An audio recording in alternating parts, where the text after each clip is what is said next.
You're listening to an Airwave Media Podcast. Sweet Tarts dared to combine sweet and tart. But we didn't stop there. We combined soft and bouncy to bring you new Sweet Tarts Gummies Fruity Splits. A uniquely delicious dual-sided gummy with one side that's sweet and one side that's tart. But entirely smooth and squishy. A powerfully perfect combo. Sweet Tarts. Dare to combine. Nathan, happy Galentines Day. Happy Galentines Day. And for the occasion, we wanted to reshare with you all 2 classic episodes from 2020. So Days of Yore. The Days of Yore. We are going to be resharing the story of Georgiana, Duchess of Devonshire, and her gal pal, Bess Foster. Nathan, what do we call her? Yes, Bess. My distant relative. Yeah, so we hope you'll like these episodes and let us know what you think. Were they besties or were they more? Wink. Ooh, tune in to find out. Yeah, cheers, bitches. Oh, and in case you don't know, we curse. So you've been warned. Cheers.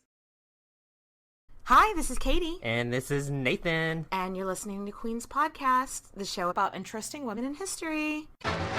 Nathan! Katie! Welcome to another episode of Queen's Podcast. We're here to entertain you. Yes, we are.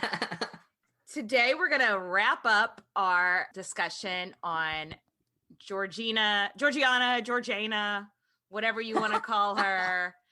Lady G, the Duchess of Devonshire. Where did we leave off? Georgiana, the Lady G, is maybe like the most famous woman in England. She's from a titled family and married the most eligible bachelor in the country. And their marriage is like really unhappy. And so their unhappiness is amplified by the fact that there's no baby boy yet. So there's no baby at all yet. Yeah, there's no baby. It's not happening for them. So they take a trip to Bath to heal her ailment of not having any babies yet. Yes, apparently while they're there, they meet this lovely lady, a woman named Bess Foster. Yes, Bess. Yes, Bess, as we call her over on Patreon. Also on Patreon, we discussed that Nathan and Miss Foster are distant relatives. Yes, Bess. So, you know, we're pretty bougie over here on Queen's Podcast. No big deal. So let's talk about G and Bess's friendship. Georgiana was like desperate for love and attention and validation. And then she meets this woman from a lower nobility living, kind of in squalor at the time. And they immediately click. Bess is emotionally available and our girl G is fucking needy as hell. Yes. So this is a match made in heaven. Yeah. And G reciprocates this like she does with every close relationship she gets. And they're just like vibing and clicking. And it's like, they're kindred spirits, y'all. Yes.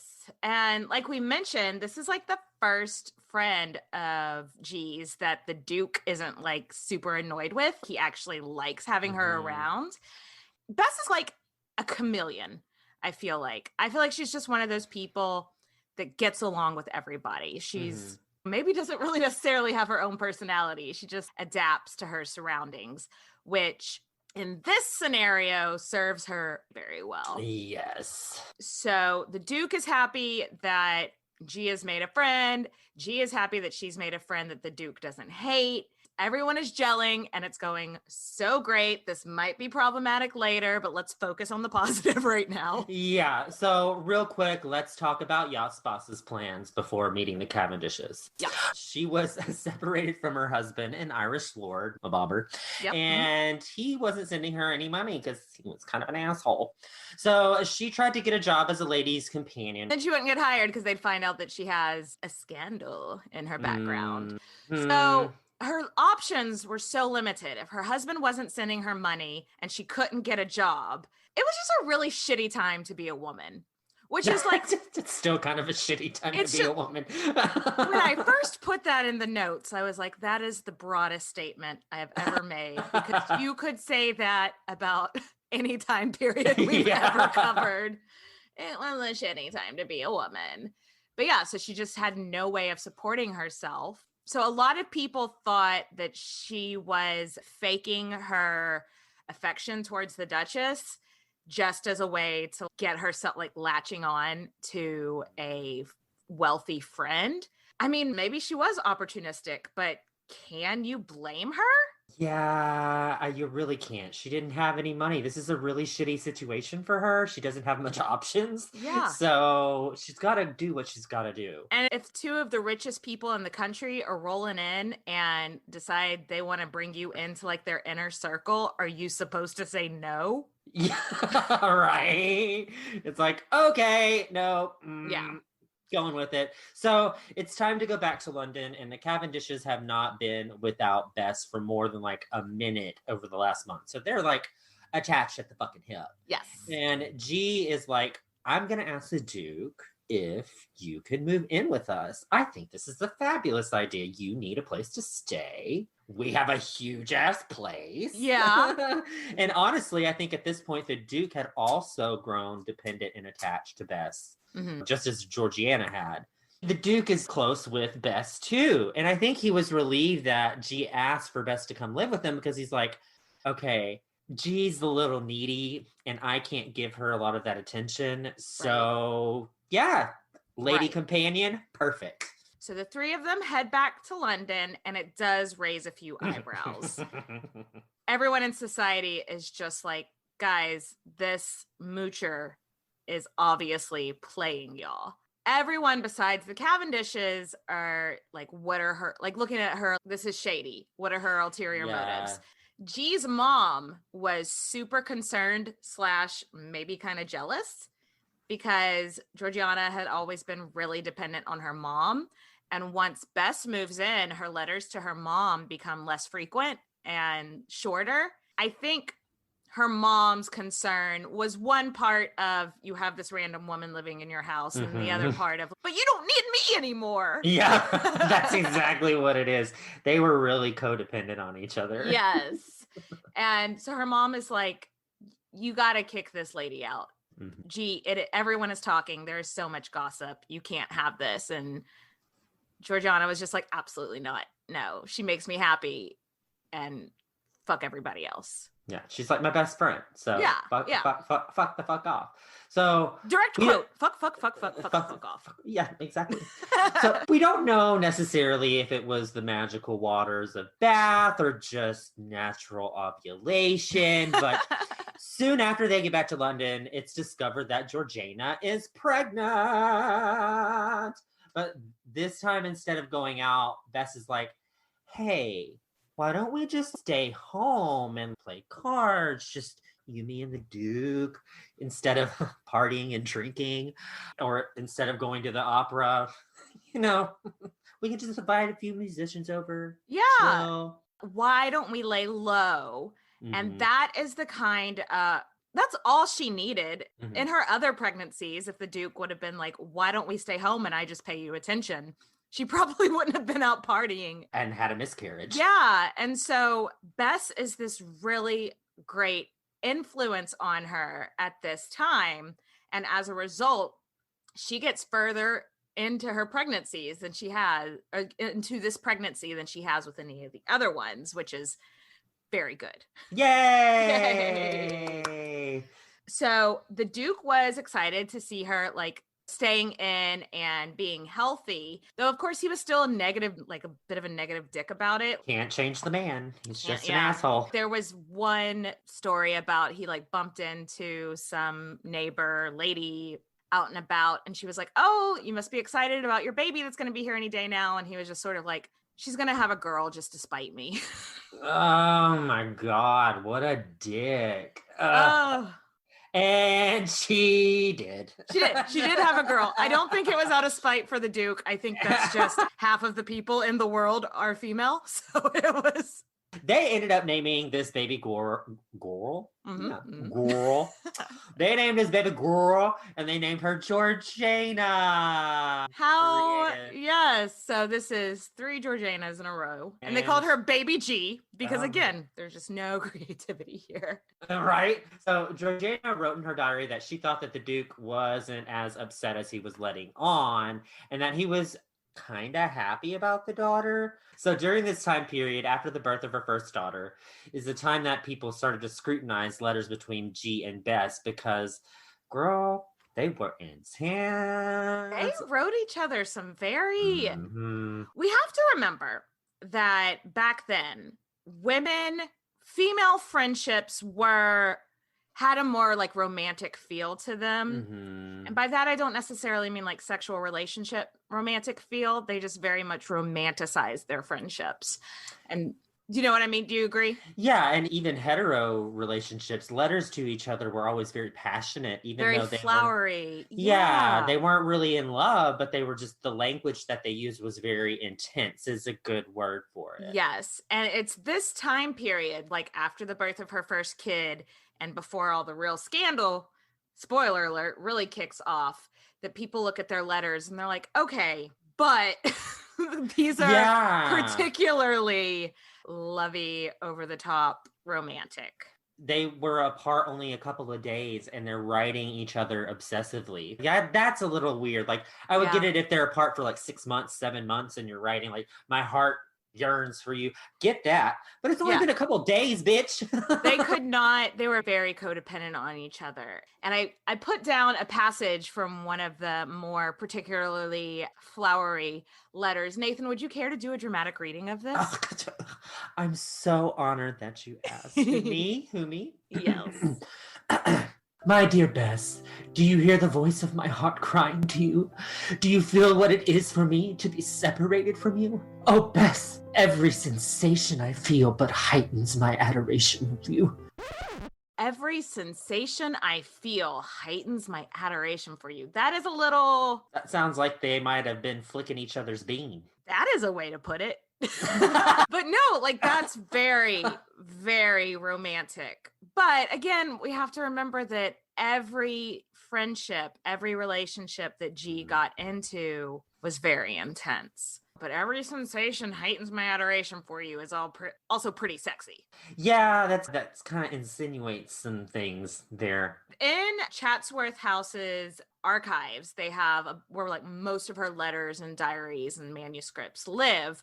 There is a letter between Bess and Georgiana that has a passage blacked out, redacted. So that's another reason that some people are like, ooh, maybe it was just too steamy and the family didn't want that going down in history. But also, we're going to get to some pretty controversial things that went on in this family. So I don't know that we can necessarily say that's proof of a lesbian relationship. Mm-hmm. Let's discuss our thoughts on if they had a lesbian relationship and then move on, because we're never going to know for sure. Yeah. My thought is I don't think it was a sexual relationship. Knowing how things go in the future for G and the Duke and her, there was obviously just some very, very closeness, but I don't think the two of them were having independent, sexy times. I think it was just a very overbearing friendship. What do you think? I'm going to take the opposite opinion and say that they were having a lesbian relationship. I think the proof of the letter, that letter is a little steamy. We have the redacted part. Spoiler alert, Georgiana ends up dying and Yas Boss ends up dying. Because people are mortal, yes. Yes. And on Bess's deathbed, she basically professed how much she loved Georgiana and had a locket of her hair. So I think the relationship went a little deeper. I'm sure they fooled around a couple times, but I think, I think there was some love there. I think there was some lesbian love there. Okay.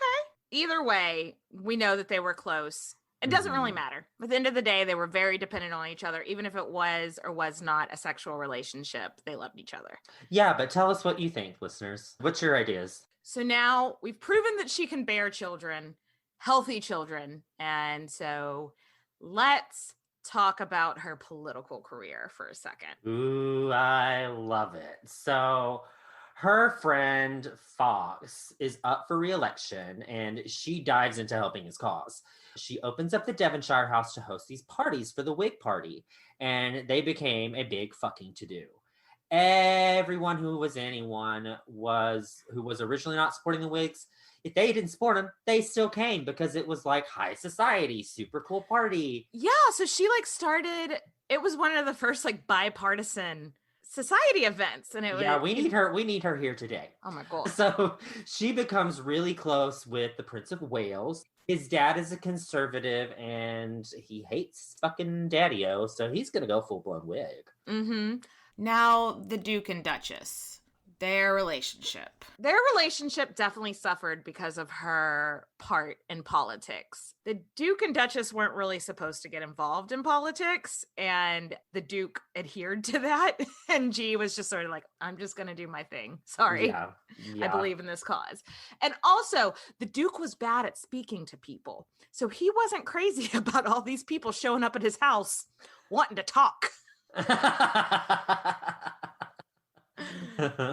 So yeah, it put a strain on their relationship for sure.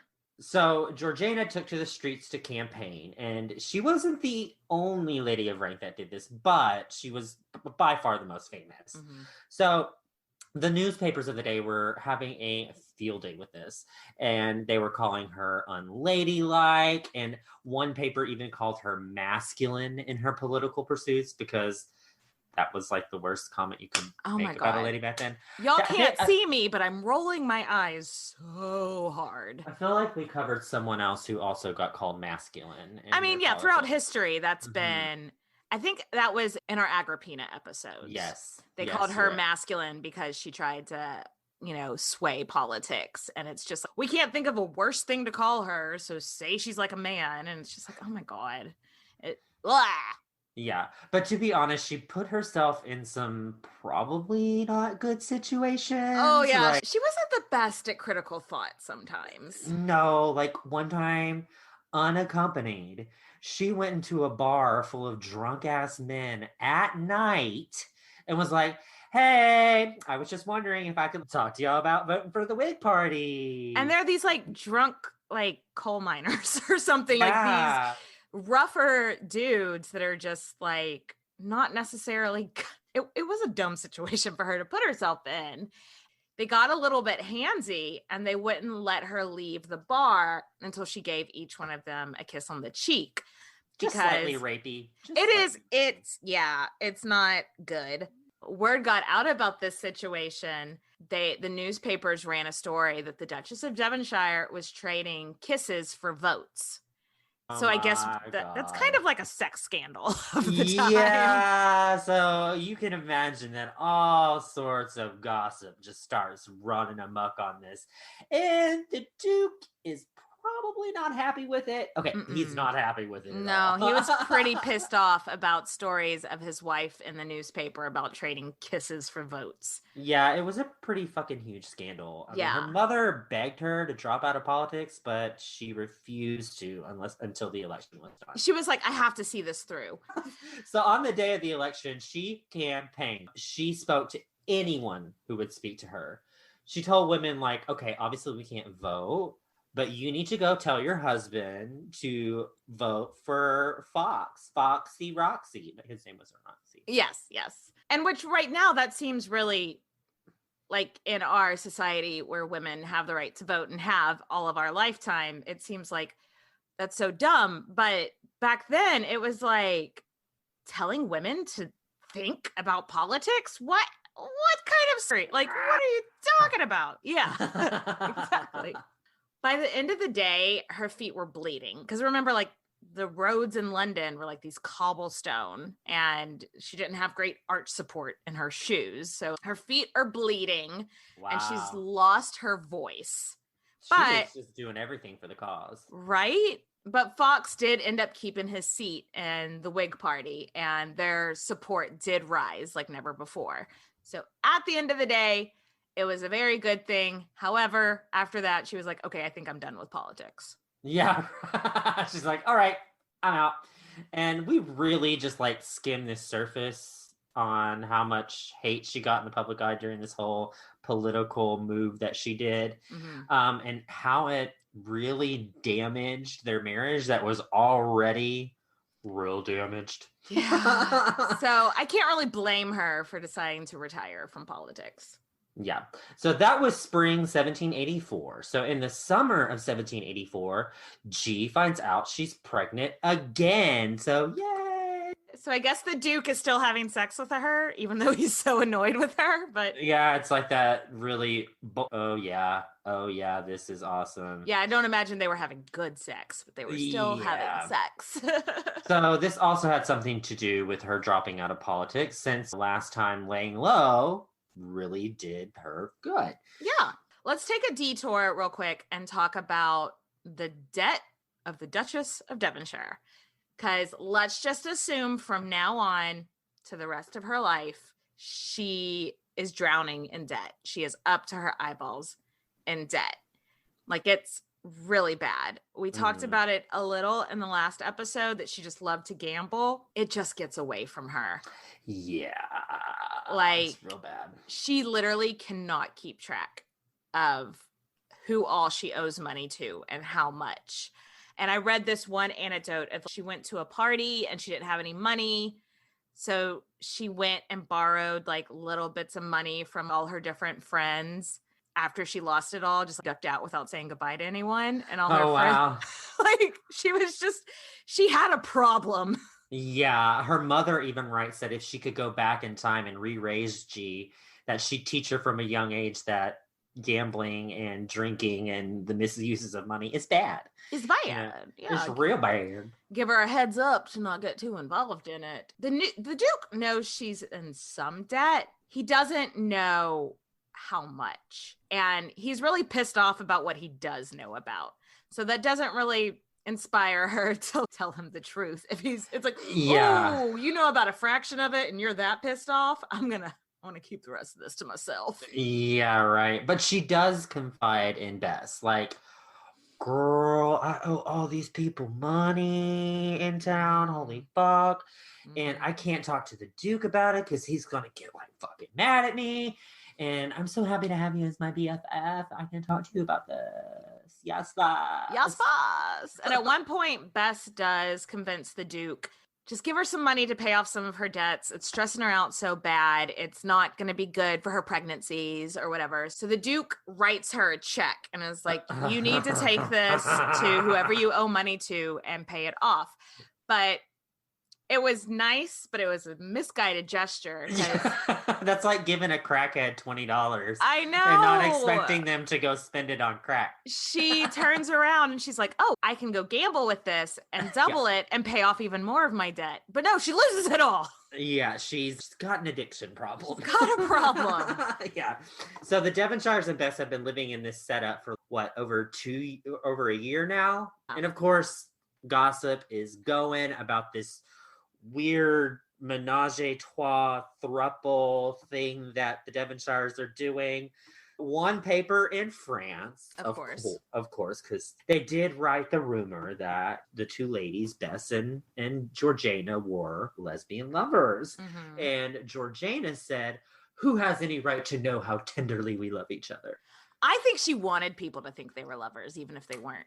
I think they're lovers. Okay. I think that she wanted people talking about their relationship, honestly. Yeah. However, there was about to be a rift in the relationship.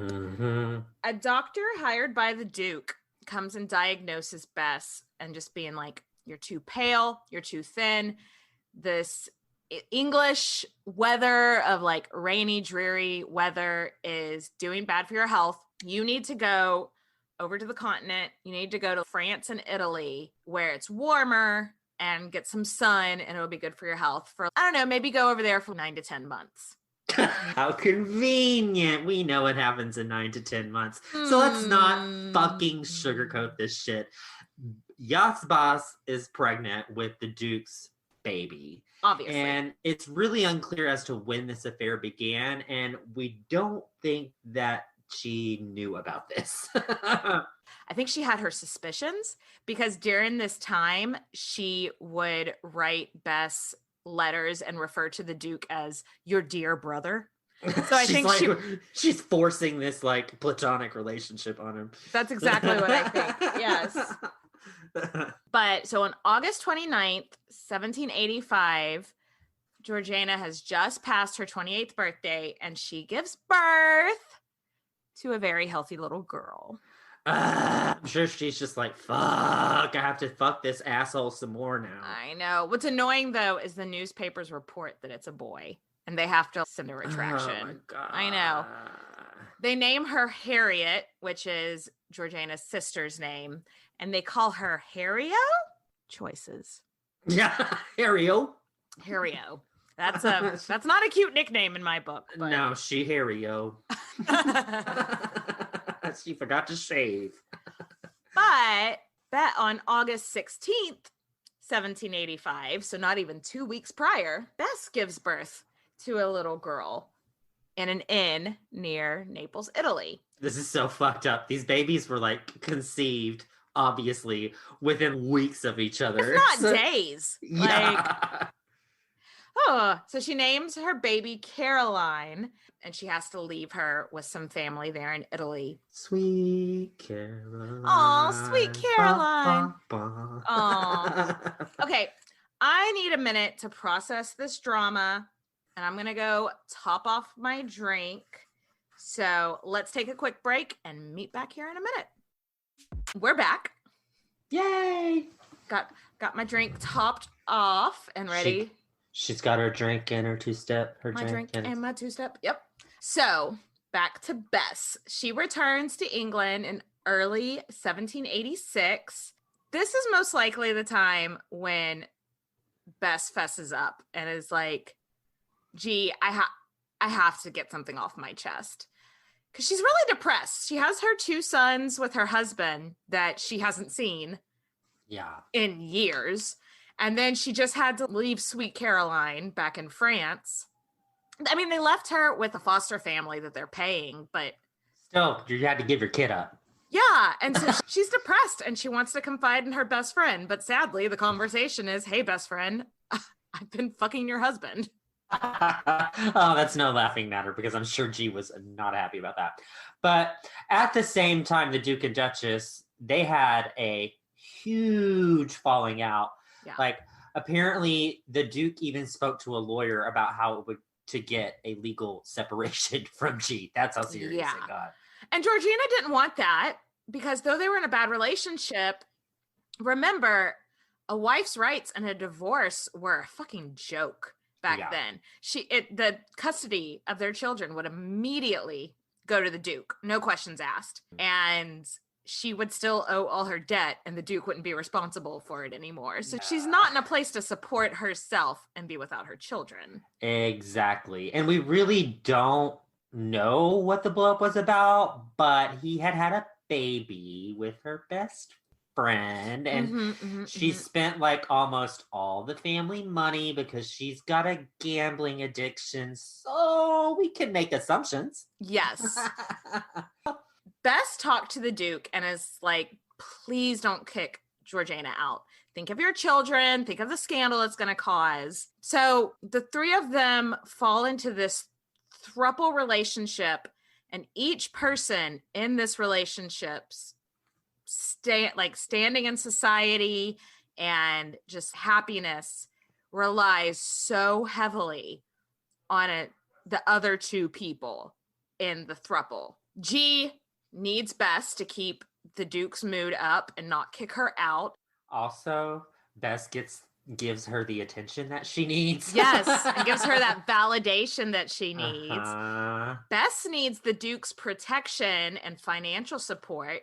And if he kicked G to the curb, she would be viewed in society as just like a persona non grata. Who the fuck are you splitting up this like famous couple? You fucking homewrecker. Yes. And the Duke of Devonshire needed Bess to make him happy because he ended up growing very needy on her and needed his wife to not cause any more scandals to keep their family holding up a reputation. You know, you might need that. And so they just fall into this weird throuple, but it worked for them fairly well. Yeah, it's it's a polyamorous relationship. Good.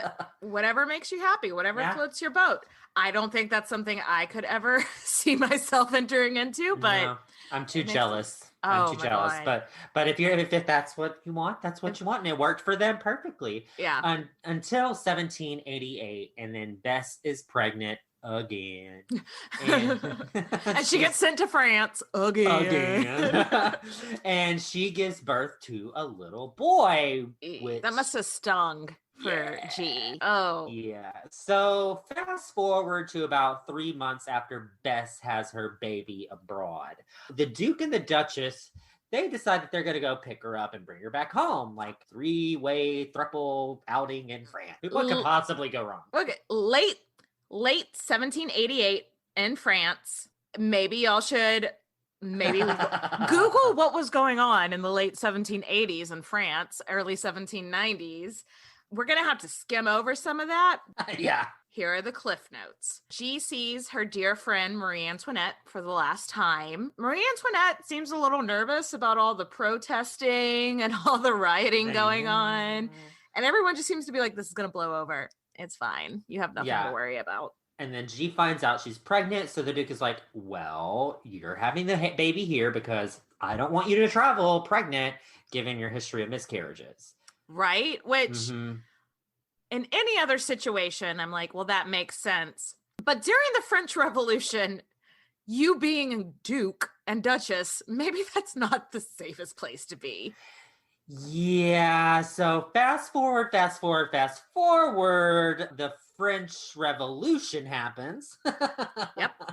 And they're like hiding out in the countryside, probably super trying to downplay their fucking carriages and footmen and shit. They're like, oh, we don't have anything. No, we're not nobility. We're just, I heard like they went to what would be considered modern day Brussels for a little bit to lay low.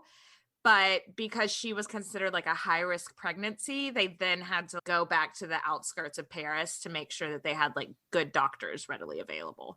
Yeah, and all this stress of revolutions probably isn't good for a pregnancy with all that stress and anxiety. I mean, like, nobility are literally getting pulled from their houses and murdered just a couple miles away. It had to be super stressful. But a miracle happens. She's got a baby boy. She doesn't have to fuck this dickhead anymore. Oh my God.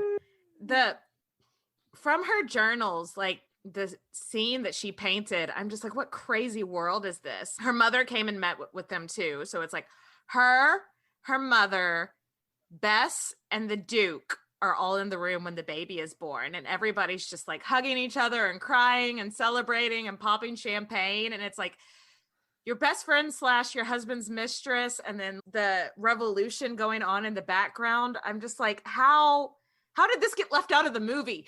I know, right? This is so much shit. Right? Yeah. So the baby's born, and the Duke is like, all right, as soon as you're ready to travel, we need to get the fuck out of here. Yeah, but G's getting really sick. And remember, women still died from childbirth fever all the fucking time back then. So their departure is delayed for 2 weeks, and she almost fucking dies at this point. And the Duke is actually really worried for her, for which I was like, what? Really? He has emotions? He's showing feelings? Wow. Though I wonder if he's worried for her or he's worried for all of them, because they just learned what a guillotine is. So while they're waiting to return, Bess convinces the Duke to bring her back both of her bastards with them when they go back to England. Yeah, sweet Caroline, and she had a little baby boy that she named Augustus, which is weird because one of her boys with her husband is also named Augustus. That is weird. Find some new names. The Duke agrees due to the unstable circumstances in France. It's like, yeah, maybe we should leave and get them out too. Yeah. Might be a good idea. Mid-1790, and the whole extended family is back in England. Husband, wife, 3 children, best friend / mistress, her 2 illegitimate children, and then the Duke's other illegitimate child from his previous relationship. It's a very blended family. Okay? Very blended family. That is a great way to put it. Okay, so she's got the boy. Yay! And they name him William. But his title was the Marquess of Hartington. And so they call him Hart. And I think that's really cute. I really like that. Really cute. Yeah. So what does this mean for our Duchess? She gets a little bit of freedom. Not getting sent out to those magical bath waters to cure my uterus. Fuck you. She almost definitely never had to sleep with the Duke again, which I'm sure she was like, yay, I don't have to get that dick's dick. Yes, exactly. That boring ass sex. Don't have to do that anymore. So yay for not having to sleep with people you don't want to sleep with.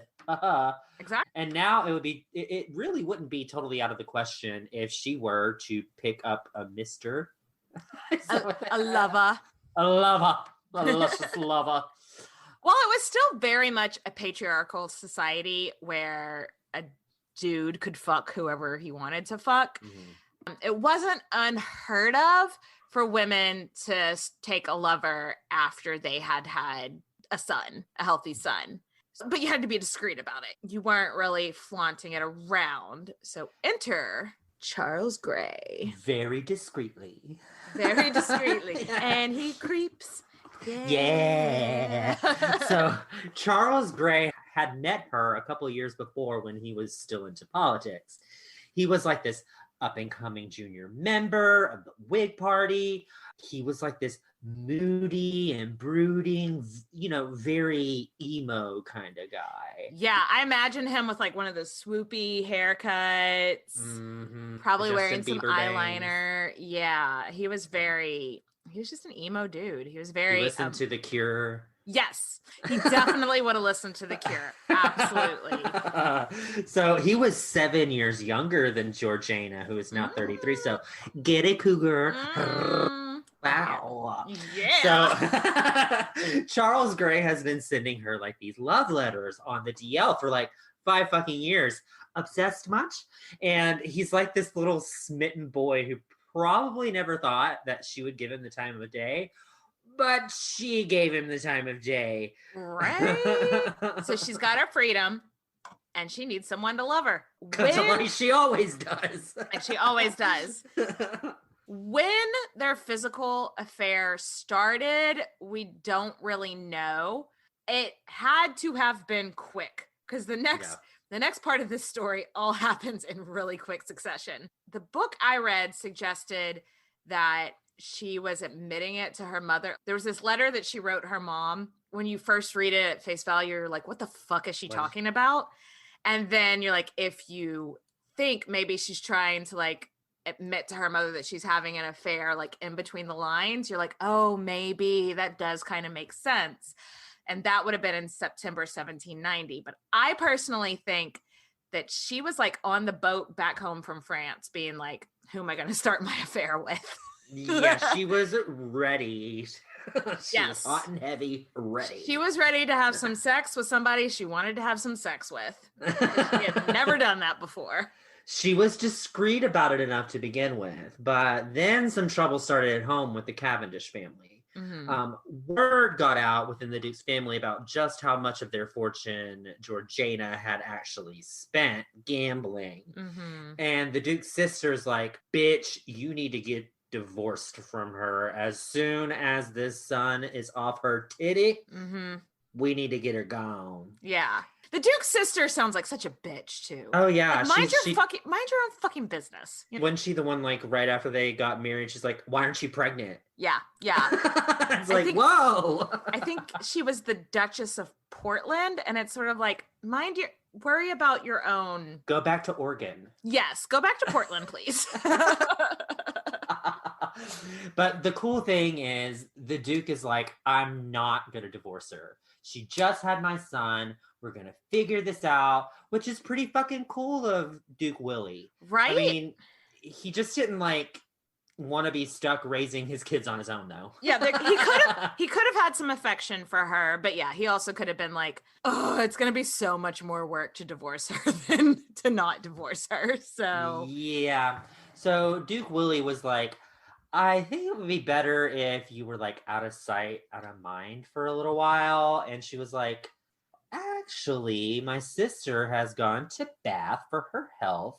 Her sister was having like some weird, we still don't even know. Her sister was also just as extra as G is. So she may have been kind of faking it for attention, but she was like having these random seizures and random bouts of not being able to walk.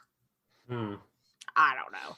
But yeah, so her sister was going to Bath and she was like, why don't I go visit my sister in Bath? And the Duke was like, that is perfect. And it was perfect. It was like the perfect place for her to continue her affair with Chucky Gray. Mm-hmm. And that carried on for another 2 months.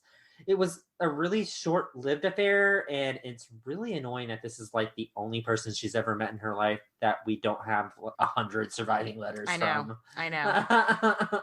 So it was a secret, but it obviously wasn't that big of a secret because somehow word gets back to G's mom. Yeah, so Mama G comes to Bath and is just basically, are you fucking stupid? What the hell? Like, the Cavendish family already wants you gone. William is standing up for you, but this could completely change his mind. What are you thinking? And as if Georgiana had never thought about that before, she was like, fuck, you're right. She was obviously just living like in this little love bubble. Yeah. Like when you're first in that new relationship and nothing can go wrong and you never fight and everything's wonderful.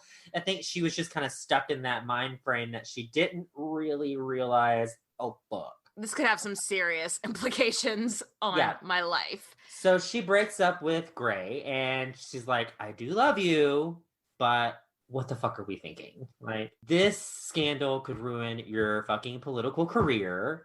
And even if the Duke divorced her, he's not gonna marry her. Yeah. So first of all, he doesn't have enough, he can't afford her. If he saw how much debt she was in, he's not gonna marry her.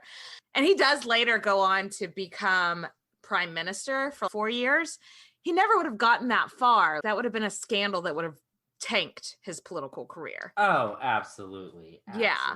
You know, if the Duke finds out, she's never going to see her kids again. So we got to break it off. But apparently he was a dick about it. Like, he did not. Yeah.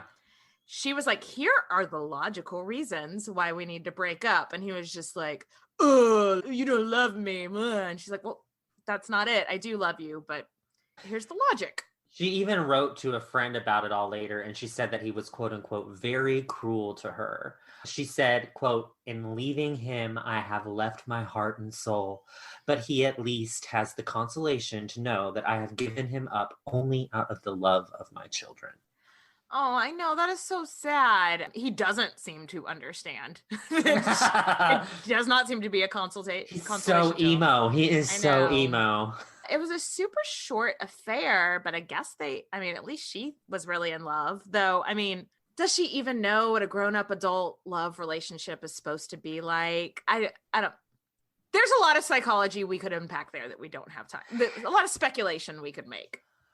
But she's pregnant. Fuck. Her plan is that she's just gonna like tell the Duke that her sister's being moved to France for her illness, and she's just gonna go and have the baby in secret. What is up with everyone going to France for their bastard pregnancies? What is this all about? Once during the revolution, like what the fuck? So someone sends the Duke an anonymous letter being like, hey, I think you need to go see your wife with your own eyes. This is such juicy shit that actually happened. Why is this not a miniseries or in the movie? Really he's like, well, that's an intriguing letter that I just got. Yeah, let me go see my wife with my own eyes. So he shows up in Bath without telling them, and she's 5 months pregnant. There's no hiding it. No. Unsurprisingly, he loses his shit.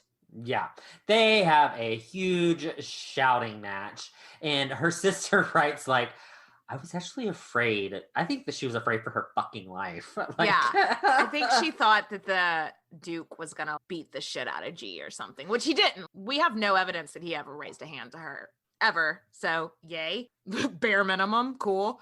But once he does cool down, he comes back and he's like, okay, this is how it's going to be. You're going to go to Europe and have that baby.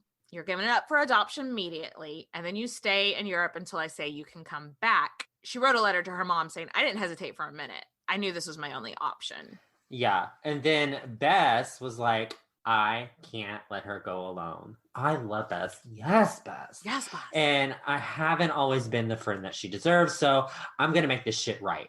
So she goes with her. Yeah. And the Duke is like, whatever, both of you get out of my fucking sight. I'm so done with you. Drama queen. Yeah. He actually seems to have lost a big chunk of his affection for Bess when she decided to do this. Mm-hmm. We're going to skim over the details, but she has a baby over in the country in France and she names her Eliza. And as soon as the baby is weaned, they adopt it out to Charles Grey's family. And so Eliza grows up most of her life thinking Charles is her half-brother and that Georgiana is her godmother. Just kind of like a wealthy benefactor that just shows up for visits from time to time, writes her a lot of letters, sends her a lot of gifts. Normal things. Huh. Though Eliza's said to be the most beautiful of Georgiana's daughters. Oh, yeah. That's kind of sad that she had to give it up. I know. And one good silver lining, though, I went down a little bit of rabbit hole about Eliza. Eliza married for love and had a happy marriage. So, yay! Good for her. Yeah. So about 3 months after the baby is born, she's gone. This is probably the hardest thing that G has ever had to do, but she's done it, and she writes to the Duke being like, it's gone, the baby's gone, I've broken off all ties with Grey, I've done exactly what you've asked me to do. Can I come home now, please? And Bess actually sends a similar letter being like, yeah, I'm kind of ready to come home too. I was taking care of your wife, so let's just pretend that none of this happened, okay? Mm-hmm. And then this asshole writes back just very short and brisk. No, G, can't come home. Bess, I have no control over what you do. You can come back to England, but you can't come here. Yep. Can't sit here. Seat's taken. Very long and dramatic story short. He didn't allow G to come home for 2 years. Good Lord. She has no money. Like, he is sending them just enough money to like pay for their lodging, but he keeps sending less and less. So they keep having to like move to lesser and lesser nice housing. They are relying a lot on if they go somewhere and there's some other noble family staying in the countryside that wants to let them stay with them for a couple of nights or wants to like couch surfing. Yes. Or wants to have them over for dinner. Georgiana pawns all her jewelry, but she brings all her jewelry with her because she knows that that's probably going to happen. Also, her like creditors and stuff in England are writing her being like, you need to start paying us back. And she's like, with what? How do you expect me to do with that? My ostrich feather hat? Really? I've pawned it for food already. So back home in England, the Duke never really makes a public statement about this separation. So everyone just assumes that he was the one that fucked up and both his wife and mistress left him. So his popularity tanks in the country. His popularity was never great to begin with on the account of his everything about him. But it is just, people do not want to even talk to him.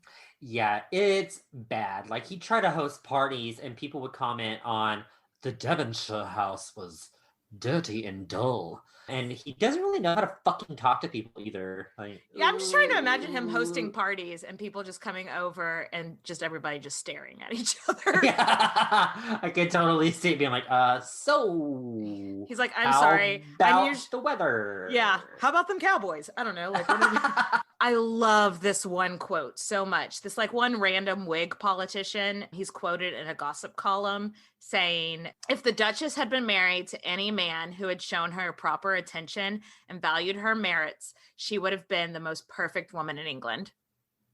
Oh, that's I know sad. So that just shows like how people viewed their relationship. They viewed her as this amazing woman with so many talents and him as just this stick in the mud. Yeah, because he kind of was a stick in the mud. And with Bess and G away, ye old stick in the mud had to take care of the children, and not really good at paying attention to. He doesn't really have a good emotional like barometer. Like he doesn't know how to take care of children. So he hires a shitload of nannies. The nannies that he hired were very much under that belief, spare the rod, spoil the child. So these kids, for the 2 years that she's gone, and they're young kids, so these are their very formative years, they're not getting any affection. Yeah, and it's really sad because G is the most warm and affectionate person ever. She could have been giving them this great like foundation to be like these really well-adjusted, you know, emotionally functional people, but instead like they're with these nannies that if they step out of line or anything little discretion, they're getting like spanked and stuff. So it's not, I know. Side note, depressing side note, when G was still living in exile in this lonely and sad life, Marie Antoinette was executed. And she wrote to her mother, she said, "The impression of the queen's death is constantly before my eyes." That's all saying. Right. I mean, can you blame her? She's royalty. That could be her fucking head. You know? Yeah. Like, then out of fucking nowhere, in May of 1794, she gets a letter from the Duke that is just like, okay, you come home now. You come home too. Everything's goodsies. Takesies, backsies. And they're just both like, whoa, okay, let's go. Go! Run! Before he changes his mind. Yes, exactly. On their way home, G makes this vow to be the most perfect wife. Like, I'm going to be the ideal wife and mother. I'm never going to cause a bit of drama or gossip. No more partying, no more scandals. Wife and mother foremost. I'm going to be perfect. And after they arrived home, I mean, except for a few gambling things, she pretty much stuck to that. Yeah. And all of the joie de vivre had been like sucked right out of her. I know. If she attended her party, it was her husband and Bess, and she stayed by his side. Mm-hmm. If he was sick, she would stay up all night by his bedside, which sounds super boring to us, but the upside is that she's being a super attentive mother. She's got to be a huge part of her kids' upbringing now, which really wasn't typical for the time. Mm-hmm. And her kids enjoyed such a good childhood, which is different than a lot of the noble kids at the time. Yeah, she was like, she got in and she was like, all right, these nannies got to fucking go. I'm going to be in charge of my kids' education. It is really quite sad. Like, her son didn't know who the fuck she was. He's like 3, if even, maybe like 2.5 at this point. Her daughters were both like really insecure, and one of them had a stutter, and she was just like, nope, we got some damage control to do here. Yeah, and she ended up planning their schooling. She had dinner with them every night. Mm-hmm. So all of her children with the Duke go to enjoy the kind of upbringing that she got, minus the whole loving the Duke. Yeah, but she at least pretended she did for their... Yes. And I do think...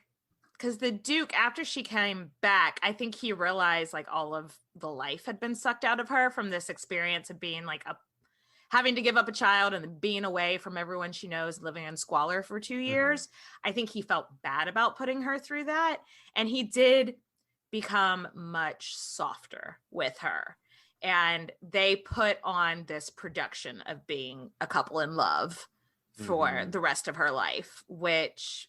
So her kids didn't know that they maybe didn't like each other that much. Yes, for the rest of her life, she was like this doting wife and mother, but don't get it wrong. She still had some pretty cool life achievements. She just kind of hanged back in the background. Yes, basically. She just wasn't the face of them anymore. Yeah. She remained political and supported the Whigs, but again, from like behind the scenes. She's no longer the actor. She's like the stage manager. Yeah, she's on the sidelines. Yes. So instead of being out in public and supporting them, it was more like she's just writing a bunch of letters or hosting very small luncheons. The Duke would have people over for stately reasons, you know, that whole thing. Yeah. And he'd always go to bed right after dinner, which is kind of fucking rude. Yeah, which all his guests would be like, well, that did he just Irish goodbye us and go to bed?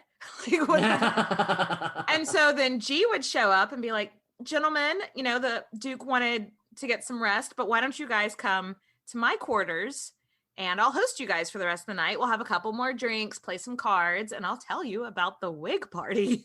The coolest thing she did, in my opinion. So while they were in exile in like France and Italy, she started collecting rocks that like if she saw cool rocks, she would collect them because she couldn't afford to do anything else, I guess. And when she gets back to England, she starts talking to people at like the local universities about geology. And she's like, well, I got these rocks. And she gets really into like crystals and stuff and geology. And then from there, she learns about chemistry. And she starts going to lectures and chemistry demonstrations. And she starts like supporting local chemists and gets kind of in like really big part of the science community at the time, which it's so cool. It is. I mean, she and her cousin through marriage founded this medical research facility in 1799. And this facility actually was the facility that discovered laughing gas. So next time you go to the dentist and get laughing gas, you can thank the Duchess of Devonshire. Oh God, laughing gas makes me go crazy. I feel nuts. Oh, I hate it. Her relationship with Bess and the Duke is kind of on the mend and back to normal. Apparently, after G held up her end of the bargain and became this domesticated goddess and perfect wife, he offered to kick Bess out. And Georgiana was like, no. I couldn't survive without her. I literally could not function if she's not here. If she hadn't been dependent on Bess before their 2 years in exile together, she certainly was dependent on her now. She was like, I don't know how to do anything without her. So yeah, and we don't know if the Duke and Bess picked back up their sexual relationship during Georgiana's lifetime. Don't really know. But both the Duke and G relied on Bess emotionally for the rest of their lives. Absolutely. In 1796, G was 39 and she starts having some serious health problems. She starts getting these migraines. I could not get a straight answer about what exactly was wrong with her, but they had to do this surgery and it fucked up her right eye. And she had this big scar across her right eye. And she's devastated. She's so embarrassed about how she looks. She's like, I'm ugly, and she won't go out into society for a really long time until a few years down the line when her oldest daughter is getting married. That just makes me so sad because if that would have happened to her earlier in her life, she just would have made eye patches like the fashion. Yeah, she would have put some fucking feathers. Yeah, bedazzled eye patches with some ostrich feathers on. Exactly. Yeah. So I hate that her confidence was so low at this point that it made her, because she could have gotten so much attention and sympathy and love from everybody going out with her eye patch. So what happens to an addict when they get depressed? They turn back to their addiction, and for her, it's gambling. Stop. Sweet baby G, stop. And also drinking. So one day she gets really fucking sick and everyone just thinks, oh, she's just really hungover. You've just been drinking too much. We're going to send you to bath and we'll just change your diet. Everything will be fine. Her mother shows up to visit and she's like, guys, she's yellow. How has nobody noticed that she's yellow? Why is she yellow? Yeah, and yellowing of the skin is a symptom of your liver failing, so that's not good. Sadly, that is exactly what was happening. They call the doctors. There's nothing they can do. So sadly, Georgiana Cavendish, the Duchess of Devonshire, died in her bed on March 30th, 1806. She was 49. In the room when she died, she had her mother, her husband, her best friend Bess, her sister, her eldest daughter, who was 8 months pregnant with her grandchild to be. If you're going to go at such a young age, at least it's a consolation that she had so many people that loved her so much there with her. So. And a fun fact, I mean, upon her death, The Duke actually mourned so hard that one newspaper broke that they thought he might die of a broken heart. They're just like, he's gonna go soon too. Like where did these feelings come from? Everybody in London was like, oh, the Duke has emotions. Okay. Like, he openly mourned her in public. That is totes not his brand. No, very off-brand. Yes. The entire family did. Besides the one that she had with Gray, all of her children really enjoyed like this really close relationship with their mother. And like we said, that wasn't standard back then. Mm-hmm. So I think if anything was going to be her legacy, I think that's what she'd want to be known as, is a great mother who sacrificed for her children. And I think they knew that. And later on, her daughter with Gray does find out, like years after Georgiana's death, she's like, oh, that was my mother. That makes sense. That's why she was always coming around. That's why she gives me a lot of shit. Yeah. Oh. Yeah.